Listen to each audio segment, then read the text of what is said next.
ERP is just a technology, and technology cannot solve all of the problems. Even if you have the state of the art selection implementation, you might still run into issues unless you have the governance processes that is going to maintain the integrity of your ERP implementation once the implementation is done. So, what are those top 10 processes requiring governance to maintain ERP implementation integrity in 2023? That's what we are going to discuss in this. Growing a business requires a holistic approach that extends beyond sales and marketing. This approach needs alignment among people, processes, and technologies.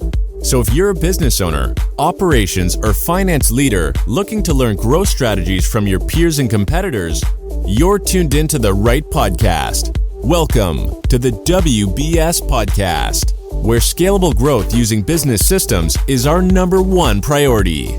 Now, here is your host, Sam Gupta.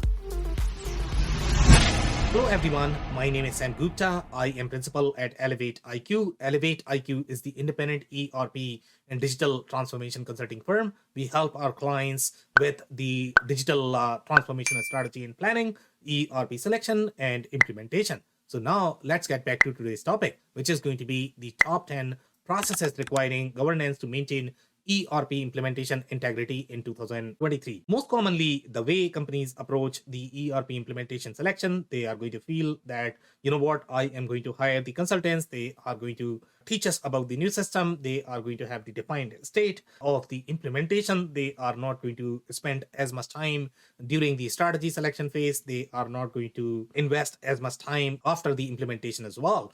And their expectation is going to be that, you know what, once the implementation is done, then we might not need as much help from the consultants. The challenge, when you are going to be managing this internally, and if you don't have the defined governance processes, or if you don't have the center of excellence or the center of excellence really monitoring the governance issues from your master data perspective, you might run into a lot of issues. Even if you had the state of the art implementation, the implementation could derail, and then you might start getting issues just because of the data inconsistency as you are going to grow with your ERP implementation. So now let's look at the list.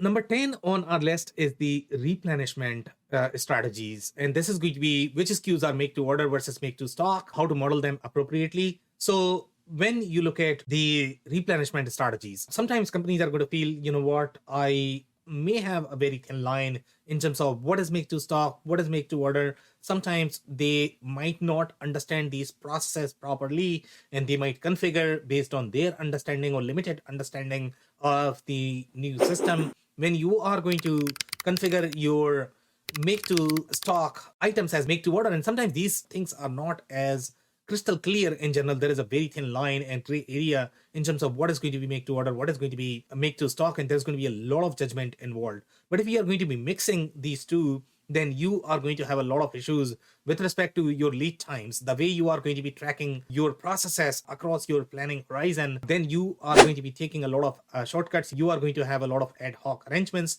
The way your lead times are going to be computed by the system, they might not be appropriate. So then what you need to do is you need to make a lot of modifications, and that is going to be the number of hits, number of clicks that you need to perform to be able to get the right planning before you can release your PO or you can release your production orders. So replenishment strategies require the governance process that need to be monitored even after the implementation. You need to have clear guidelines for your teams when they are going to be setting up your product data, when they are going to be setting up the replenishment algorithm for each of the product data, how your SKUs are going to be correlated with your warehouse. That all drives your replenishment strategy. So if you don't have the governance processes around that, you are probably going to find a lot of issues. So that's number 10 on our list.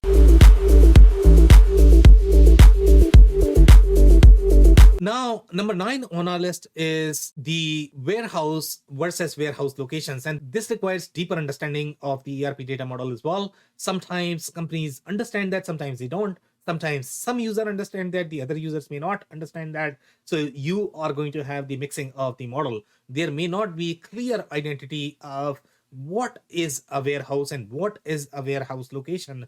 And if you're going to mix the scheme, you are going to find a lot of issues with respect to your planning. And that's why the governance processes in terms of what exactly is a warehouse. How do you define a warehouse? And the mixing is also going to be when you are going to have the physical warehouse, then it's easy that you have a warehouse. Okay, sometimes you might be branding it as a warehouse, but it might not be a warehouse. Physically, it might be a warehouse, but it might not be a warehouse digitally. So it requires a lot of judgment overall. So that's why the governance processes around what is a warehouse. How do you define a warehouse? If you don't have those guidelines, you will run into issues even after having the state-of-the-art implementation. So that's number 9. Number 8 on our list is the item attributes, and item attributes are typically the culprit as well. And sometimes there might not be clear guidelines in terms of what is an attribute and what needs to be captured as part of your item model, where each of the details need to go in. And there is always a very thin line inside your ERP system in terms of what is an attribute, what is not an attribute. How do you decide that? And if you are going to be mixing these schemes, most likely you are going to have issues with your planning, costing, whatever you are going to do, and wherever those items are going to be used across the ERP system boundaries or even outside of the ERP when it is going to be integrated with the other systems. So that's why the item attributes require the governance processes in terms of, okay, what is an attribute? When do you consider that? And sometimes when you are going to be launching new products, it might be very hard to decide, okay, how do you decide whether something is an attribute or not? So make sure you have clear guidelines overall in defining the item attributes. If you don't have that, you are probably going to run into issues, and that's number 8. Number 7 on our list is rework, and rework is also a process. And sometimes, even though you might feel that rework should be crystal clear, companies, when they are designing their BOMs, they are going to incorporate rework as the routing step. And when you are going to have that, if that BOM is going to be used across your production procurement processes, you will get a lot of issues. So if you are going to be mixing the scheme of, sometimes rework is captured as the rework, but then other times it might be captured as the routing step. Because of that, you are going to get a lot of issues. So that's why the governance processes around rework is super critical as well. Define what is a rework. When do you define the rework? If you have the documented workflow, control compliance, have some sort of approval workflow with respect to your rework as well, that's going to help maintain the integrity of your ERP implementation. And that's number 7.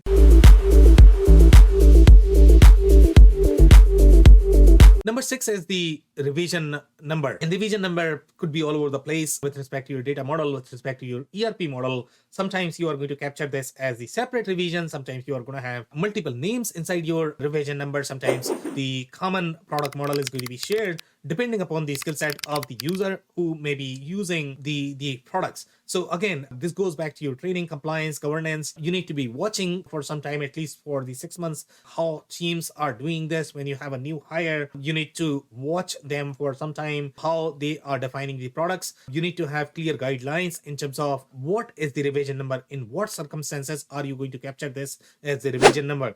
If you can design some sort of control workflow, if you can limit the access to certain people in the organization who are going to be slightly more savvy with respect to their knowledge of the ERP, you can save a lot of headache. But revision number typically lead to ERP implementation integrity issues, and that's number 6.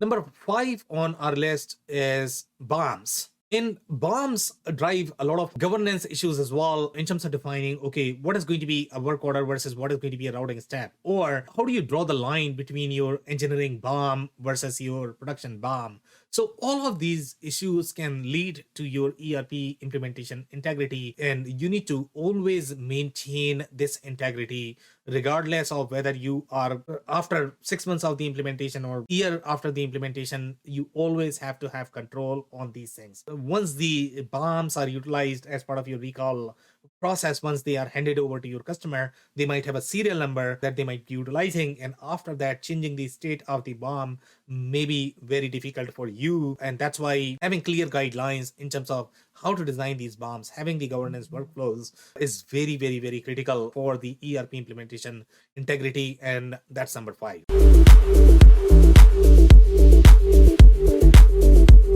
Number 4 on our list is unit of measures, and unit of measures drive pretty much everything. Sometimes companies might not take unit of measures as seriously. They might design the unit of measures as separate SKUs, or they might design them as the drop down options on the form, because that is how technical folks understood how the unit of measure, or that's how your requirements may be defined. But unit of measure requires modeling of your data, the way your data is structured, the way your unit of measures are going to be procured, consumed, sold. You need to model them appropriately. If you don't do that, or if you are not going to maintain the integrity of that, if you are going to be mixing these schemes, then you are most certainly going to have the planning, scheduling issues wherever you are going to be consuming those unit of measures. And that's number 4.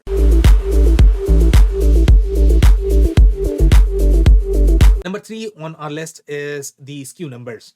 And you need to have clear guidelines with respect to your SKU numbers as well, what you can put in these SKU numbers. The best thing to do for you is going to be use the auto-generated SKU numbers, because that's typically easier overall from the maintenance perspective. They are not subject to debate. What you can put inside the SKU number, what you cannot put inside the SKU number. If you are going to have the legacy systems, they might not be able to support the automated generation of the SKU number, or even if they have the automated generation utility, that might not be connected with your SKU number. It might be slightly external. You might be using an add-on or utility to be able to generate the automated numbers, but that might not be able to enforce the SKU numbers on the product master itself. So typically we see a lot of issues because of that. And then the other issues that you are going to have overall with respect to your SKU numbers is going to be how to model these SKU numbers for your variants, the configurable inventory that you are going to have. So you are going to get a lot of issues because of that. So SKU numbers definitely require governance after you have implemented your ERP,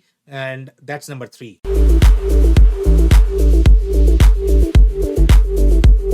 Now, number 2 on our list is the vendor master. And vendor master is, you are going to have a lot of issues overall with respect to vendor master, because that is going to be the most frequently updated. The other things such as your unit of measures, item attributes, etc. may not be updated as frequently, but vendor master, depending upon how many vendors you have in your process, a lot of people are going to be involved in maintaining your vendors. And sometimes they might argue that, they don't have enough control. If your IT is going to keep these vendor masters governance low, then obviously it is going to slow them down. So they will require control with them, so that they are not waiting for your centralized team, COE team, the IT team. But if you are going to give them control, they are going to define them as is, and that is going to break the state of your implementation. The most common issues that we see with respect to vendor is going to be how your ship tools are captured versus how your vendors are captured. And sometimes you are going to capture vendors as your ship to, or vice versa, or you don't have the parent account for your vendor, or if your vendors are also going to be your customers, or they are going to be employees. All of these decisions will drive your planning. They are going to drive the implementation. That's why the vendor setup requires the governance process. Make sure you have that. And that's number 2.